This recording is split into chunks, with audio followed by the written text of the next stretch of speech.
Yellowstone Supervolcano, and how scientists made alarming find in the lake above the Caldera. This is the lake sitting above the Caldera, as we can see, and up at the 11 o'clock position you have Hebgen Lake, that thing that looks like a Z. Most of the time the lake is very tranquil, like this wonderful picture shows, but the fact that it has stiff waves over the surface means that these waves can even trigger earthquakes, light earthquakes that can affect the roof of the magma chamber that is only 3 miles down. This is according to what USGS, Yellowstone Volcano Observatory, geologists have explained to us. Even the waves of the surface of the lake can affect the magma chamber. Now, Yellowstone scientists made an alarming find in the lake. It sits on top of the deadly caldera, as we know. Yellowstone Lake is the largest body of water in the national park. It covers 136 square miles. It's of great interest to the United States Geological Survey because it's part of the Yellowstone Supervolcano and lies below the basin of the lake. The caldera lies below the floor of the lake, and the area caused a brief spell of concern back in 2004.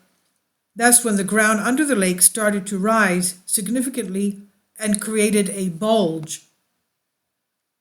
But it was a more recent find that has alarmed researchers.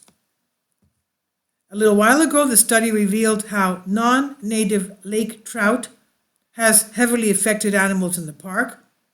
Zooplankton, cutthroat trout, river otters, osprey, bald eagles, bears, and elk are among the creatures whose numbers, diet, and behavior have been altered as a result of the presence of the invasive fish.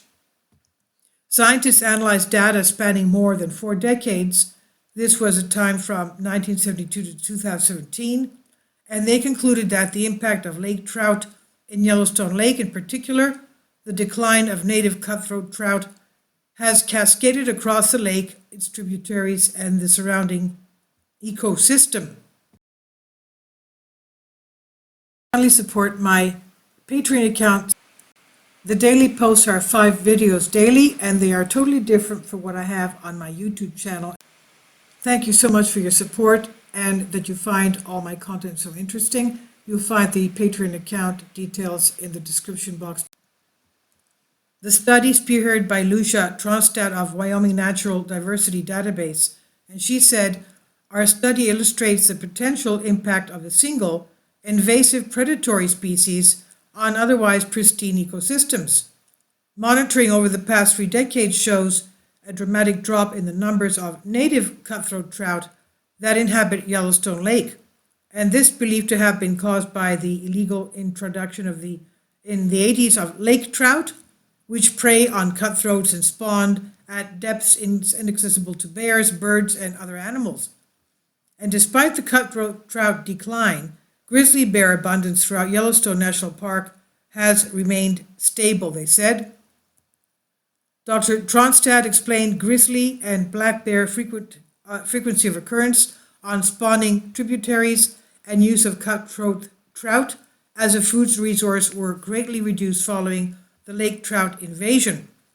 But this was localized displacement, and their populations were not otherwise affected because only bears with home ranges neighboring Yellowstone Lake lost spawning cutthroat trout as food resource.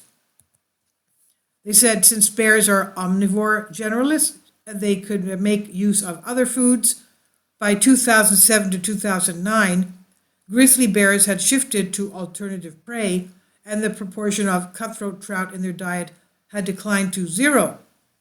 Elk then accounted for 84% of all ungulates consumed by bears in the Yellowstone Lake area, and suggested the lake trout had some level of indirect negative impact on migratory elk using this area.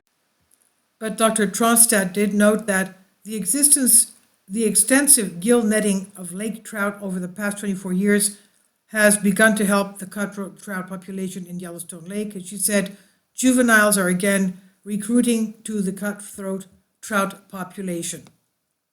After being absent for many years, spawning adult cutthroat trout are returning to some of the smaller tributaries, and bare use of these streams has increased as a result.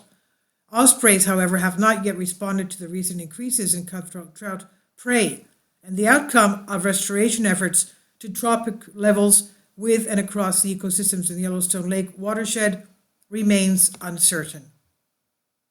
This is by Callum Horn, Express UK. Please leave your comments, and thank you for your support.